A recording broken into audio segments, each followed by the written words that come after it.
Wake me up with a bright smile on. नमस्कार दोस्तों, स्वागत है आपका मेरे YouTube channel Dhirendra Dabas the travel देसी में। मैं हूं आपका होस्ट एंड दोस्त धीरेन्द्र डबास। तो आज मैं आया हूं हिमाचल प्रदेश के नग्गर में। नग्गर कैसा शहर है मैं आपको दिखाऊंगा। और मेरे पीछे जैसा कि आपने देखा और देख के आपको अंदाजा लग गया कि मैं नग्गर कैस्टल में हूँ। यहाँ और घूमने लायक क्या क्या है, यहाँ होटल्स कैसे हैं, रेस्टोरेंट्स कैसे हैं, यहाँ घूमने लायक और क्या क्या जगह है, तो सभी कुछ इस वीडियो में मैं आपको दिखाऊंगा। तो यदि आपने अब तक मेरा चैनल सब्सक्राइब नहीं किया है तो मेरे चैनल को सब्सक्राइब करना बिल्कुल ना भूलें। बेल आइकन प्रेस करें ताकि जब भी कोई नई अपडेट आए वो सबसे पहले आपके पास आए। तो लेट्स स्टार्ट द वीडियो।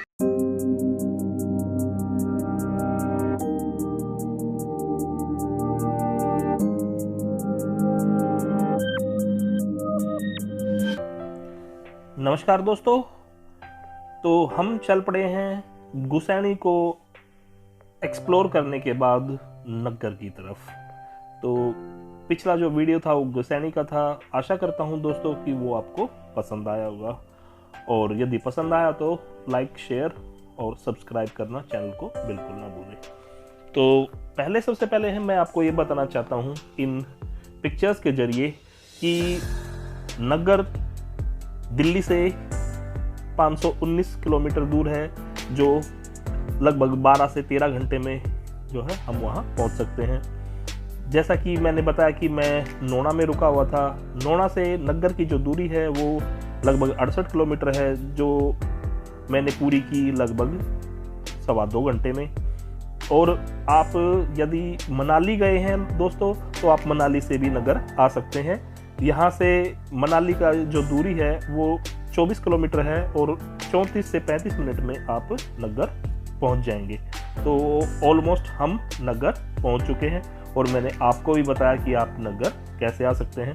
दोस्तों, आप यहाँ बस से भी आ सकते हैं, अपनी प्राइवेट टैक्सी करके आ सकते हैं, और बाई एयर आना चाहें तो भुंतर एयरपोर्ट यहाँ से सबसे नज़दीक है।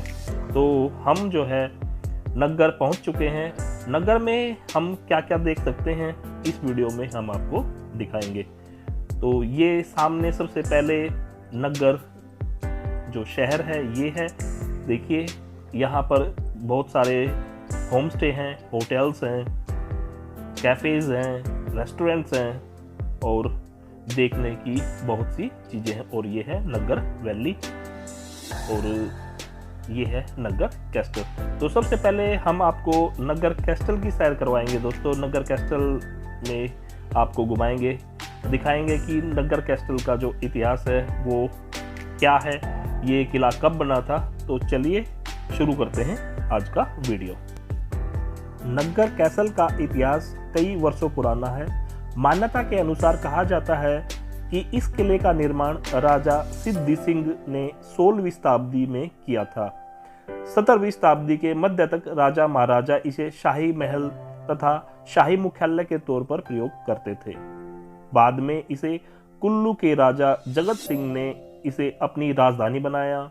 सन 1946 तक इस घराने के वंशज किले का प्रयोग ग्रीष्मकालीन महल के रूप में करते थे, लेकिन जब अंग्रेजों ने सारा कुल्लू सिखों के अधिकार से छुड़ाकर अपने कब्जे में ले लिया था, तब राजा ज्ञान सिंह ने मात्र एक बंदूक के लिए इसे मेजर को बेच दिया था। इसके बाद इसे रहने के लिए यूरोपियन रहन सहन के अनुसार परिवर्तित कर दिया गया। कुछ समय बाद मेजर ने इसे सरकार को बेच दिया, और इसका प्रयोग ग्रीष्मकालीन न्यायालय के रूप में होता रहा है।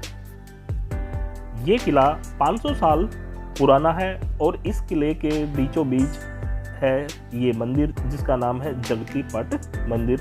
और आगे मैं फोटो के जरिए इसका पूरा इतिहास आपको दिखाऊंगा। तो आप ये रहा इसका जगती पट मंदिर का इतिहास। यहाँ से सबसे जो नज़दीक टूरिस्ट स्पॉट है जो बहुत ही ज़्यादा फेमस है वो है मनाली, और मनाली यहाँ से 23 किलोमीटर दूर है। ये जो किला है दोस्तों, इस किले को पत्थर और लकड़ी से सुंदर तरीके से बनाया गया है। और ये जो किला है, यह किला व्यास नदी के तट पर बना हुआ है। इस किले के परिसर में देखने के लिए अन्य जो आकर्षक जो चीज़ें हैं वो है, जैसे जो ये मैंने अभी दिखाया, ये मंदिर है, आर्ट गैलरी है, और कुछ फिल्मों की यहाँ इस नगर कैस्टल में शूटिंग भी हुई है। और ये ऊपर था इसमें रेस्टोरेंट, और आगे मैं दिखाऊंगा कि इसको जब कन्वर्ट कर दिया गया है होटल में तो इसमें किस किस प्रकार के कैसे कैसे जो है इसमें कमरे हैं। तो ये जो ऊपर की तरफ आगे है दोस्तों, ये सारा का सारे जो ये कमरे हैं ये होटल के हैं, और होटल के जो कमरे हैं वो 1200 रुपये से लेके 3700-3800 रुपये तक यहाँ पर कमरा आसानी से आपको मिल सकता है। तो आप भी इस महल में आके एक राजाओं वाली फील ले सकते हैं कि आप जो है एक महल में, किले में आप रुके हो। तो आगे इसमें और मैं आपको दिखाने जा रहा हूँ नीचे की तरफ, तो चलिए देखते रहिए और बने रहिए। यदि आपको ये मेरा वीडियो पसंद आता है तो दोस्तों चैनल को लाइक, शेयर और सब्सक्राइब करना बिल्कुल ना भूलें। तो चलिए चलते हैं आगे, नीचे की तरफ आपको दिखाते हैं। तो दोस्तों एक चीज़ और मैं आपको इसमें बताता हूँ कि इसमें जो है जो बड़े बड़े पेड़ देवदार के इस्तेमाल किए गए हैं और पत्थर इस्तेमाल किया गया है। और एक खास बात और, इसमें कहीं भी लोहे की कीलों का प्रयोग नहीं किया गया है। तो ये भी अपने आप में एक अनूठा जो है कार्य है कि बिना लोहे के इस्तेमाल के ये किला बनाया गया है, केवल लकड़ी और पत्थर से। और ये कुछ प्रदर्शनी जो है इसमें दिखाई गई है। तो दोस्तों यदि आप इस नगर कैस्टल का जो इतिहास है वो और डिटेल रूप में जानना चाहते हैं तो इस वीडियो के स्टार्टिंग में ही मैंने जो है उस जो इतिहास है उसकी एक फ़ोटो डाल दी है। तो आप इसको जूम करके अच्छे से पूरा इतिहास पढ़ सकते हैं। तो जैसा कि थोड़ी ही देर पहले मैंने इसमें दिखाया था गौरी शंकर टेम्पल। तो दोस्तों ये गौरी शंकर टेम्पल बिल्कुल इस कैस्टल के नीचे की तरफ ही है। तो ये भी आप यहाँ पर जाकर देख सकते हैं। मैं आगे उसमें जो है गौरी शंकर टेम्पल की आपको कुछ पिक्चर्स इसमें डाल दूंगा। तो दोस्तों मैं आगे मिलता हूँ आपको एक नए मंदिर की तरफ। तो आप एंजॉय कीजिए और देखिए नगर कैस्टल को। तो मैं मिलता हूँ आपको थोड़ी देर बाद।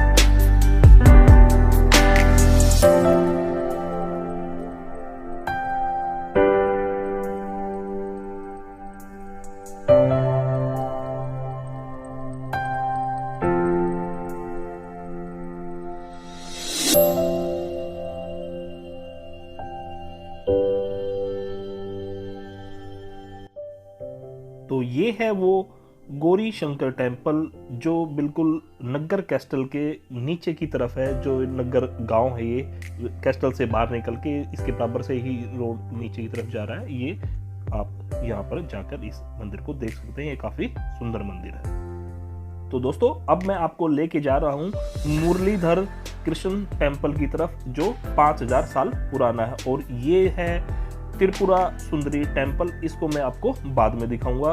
तो अभी हम जा रहे हैं मुरलीधर कृष्ण टेम्पल की तरफ जो महाभारत काल का मंदिर है और 5000 साल पुराना है। तो जैसे ही हम इस गांव को पार करके ऊपर की तरफ चलते हैं तो लगभग 500 मीटर ऊपर आता है मुरलीधर कृष्ण टेम्पल जो कि बहुत ही सुंदर है। तो दोस्तों यदि आप जो है नगर जो ये है गांव है इससे आप पैदल भी आना चाहें तो पैदल भी आ सकते हैं। और बिल्कुल आपको यहाँ तक इस मंदिर तक अगर आपकी खुद की गाड़ी है तो गाड़ी से आ सकते हैं। और नीचे से अगर कोई जो है जीप या ऑटो करके आप ऊपर तक आना चाहे तो वो उससे भी आप आसानी से इस मंदिर तक आ सकते हैं।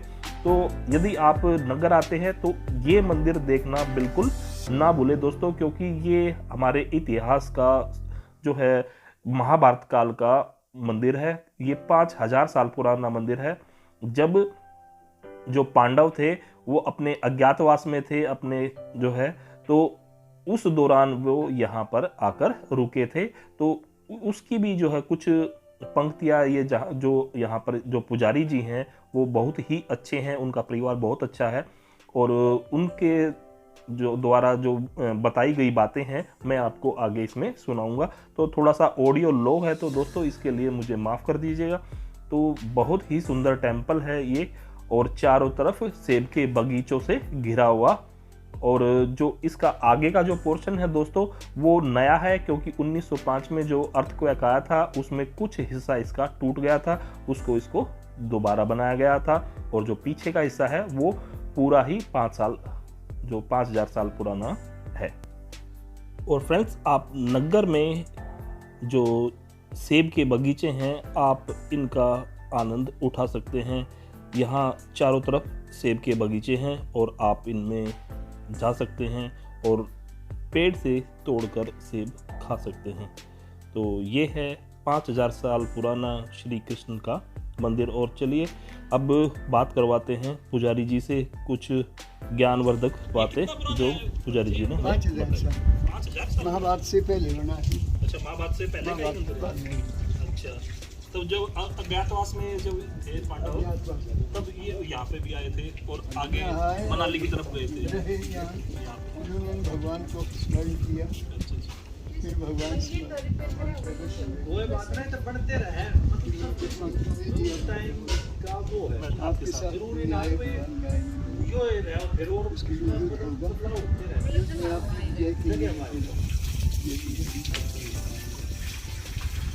थोड़ा समय इसको निकाल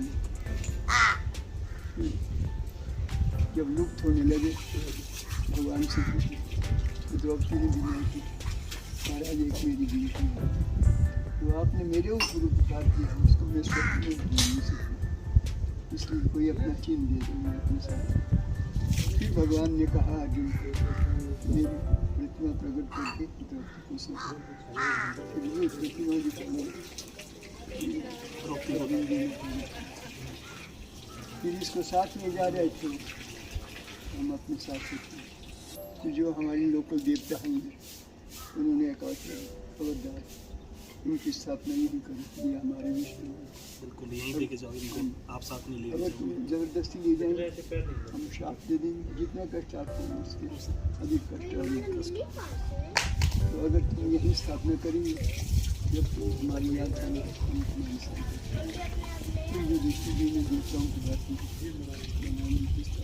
यहाँ इस क्षेत्र में हडिम्बा माता का और घटोत्कच महाराज के मतलब जो काफ़ी वो है,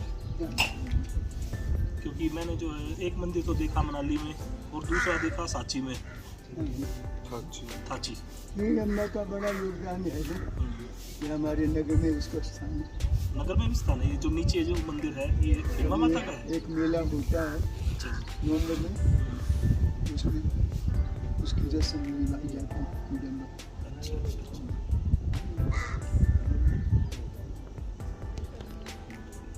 हिडम्बा राजमाता हुई ना ये, कुल्लू के राजाओं को राज उसने दिया। महिपाल जब आया उसको राज्य श्री हिडम्बा ने किया, वो तो जो है तब से ये राजमाता हुई। सबसे ऊंचा स्थान है मतलब हिमाचल में माता हडिम्बा का। फिर ये कुल्लू का इतिहास कुल्लू का दशहरा जो है वो इनका ही होता है। दूर मैदान बाहर जाते थे, अच्छा, यहाँ से वहाँ जाते थे, फिर मेला होने के बाद फिर 360 देवता पूजा करते थे।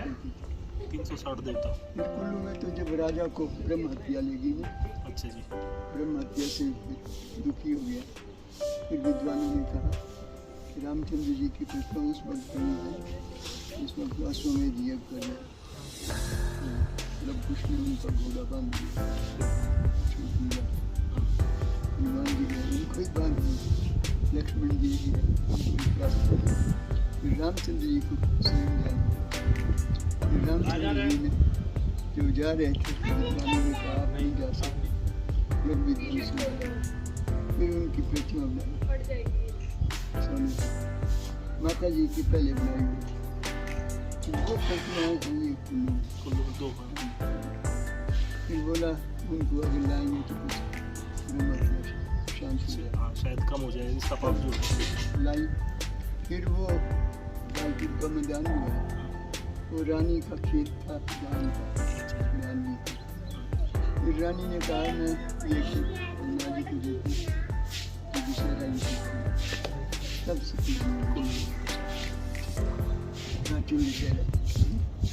अब भी हम रस्म निभाते हैं, दशहरा की पसंद अब ये बस जी। तो फ्रेंड्स, हमने बात की पुजारी जी से और पुजारी जी ने कुछ अपना एक्सपीरियंस, अपना ज्ञान हमारे साथ साझा किया। और अब हम चलते हैं त्रिपुरा सुंदरी मंदिर की तरफ। तो दोस्तों चलिए आपको एक और बहुत ही सुंदर मंदिर दिखाते हैं नग्गर का, जो कि नग्गर गांव में है, जहां से हमने श्री कृष्ण मंदिर के लिए चढ़ाई शुरू की थी। वहाँ से ही वापस जो है, जब हम गांव की तरफ नीचे आते हैं तो ये त्रिपुरा सुंदरी मंदिर आता है। तो देखिए कितना शानदार, कितना सुंदर। और ये मंदिर भी पत्थर और काठ से बना हुआ है। ये भी काफ़ी पुराना मंदिर है। तो चलिए बात करते हैं इस मंदिर के बारे में। इस त्रिपुरा सुंदरी मंदिर का निर्माण राजा यशोधपाल ने करवाया था। पौराणिक मान्यता के अनुसार इस मंदिर में देवी ने खुद को मकड़ी में बदलने के बाद बनाया था। इस मंदिर के अंदर भगवान ब्रह्मा, भगवान विष्णु, भगवान गणेश, देवी लक्ष्मी, भगवान शिव और देवी पार्वती की पत्थर की मूर्तियां हैं, जो बहुत ही पवित्र मानी जाती हैं। इस मंदिर की वास्तुकला पगोडा शैली की है। मंदिर में 3 छत हैं, जिसमें एक लकड़ी की सुंदर संरचना बनी हुई है। मंदिर में कई हिंदू देवी देवताओं की मूर्तियां लगी हुई हैं। मंदिर में गणेश भगवान की विशेष पूजा की जाती है। इस मंदिर में भगवान ब्रह्मा की भी आराधना होती है। इस मंदिर तक नगर के विभिन्न इलाकों से यहाँ पर आराम से पहुँचा जा सकता है। और यहाँ से जो आसपास से जो लोग आते हैं, जो श्रद्धालु मंदिर में आते हैं, उनको कम दामों पर जो है यहाँ पर पहुँचाया जाता है। जब मैं पहली बार आज से लगभग 4 साल पहले आया था, तो इस होटल में रुका था। क्या नाम है इस होटल का? Snow view launch homestay. ये इसमें रुका था मैं। और ये जो है नीचे की तरफ जा रहा है, नगर गांव की तरफ। तो दोस्तों, इस वीडियो में मैंने आपको नगर एक्सप्लोर करवाया। आशा करता हूं कि आपको ये मेरा वीडियो पसंद आया होगा। और अभी नगर में एक जगह और बची है, जिसके बारे में मैं अभी आपको बताता हूँ। भारतीय इतिहास में नगर का एक और महत्व है। मशहूर रूसी चित्रकार निकोलस रोहरिक ने नगर को अपना घर बना लिया था और आज भी उनकी बनाई हुई कलाकृतियां यहाँ उनके बंगले में प्रदर्शित हैं। निकोलस पहले चित्रकार थे जिन्होंने हिमालय के कई दुर्गम स्थानों की यात्रा की और बर्फीली चोटियां, खूबसूरत वादियों की सुंदरता को कैनवस पर उतारा था। उनके पुराने बंगले में आप 1930 के दौर के जीवन को देख सकते हैं। वहीं उनकी पुरानी डाइट कार का, घर का सामान, फोटोग्राफी आदि भी प्रदर्शित में है। तो दोस्तों, आशा करता हूं कि आपको मेरा ये वीडियो पसंद आया होगा। यदि वीडियो पसंद आया हो तो लाइक, शेयर और सब्सक्राइब करना बिल्कुल ना भूलें। और वीडियो देखने के लिए आप लोगों का तहे दिल से धन्यवाद। आपका दिन शुभ हो। नमस्कार।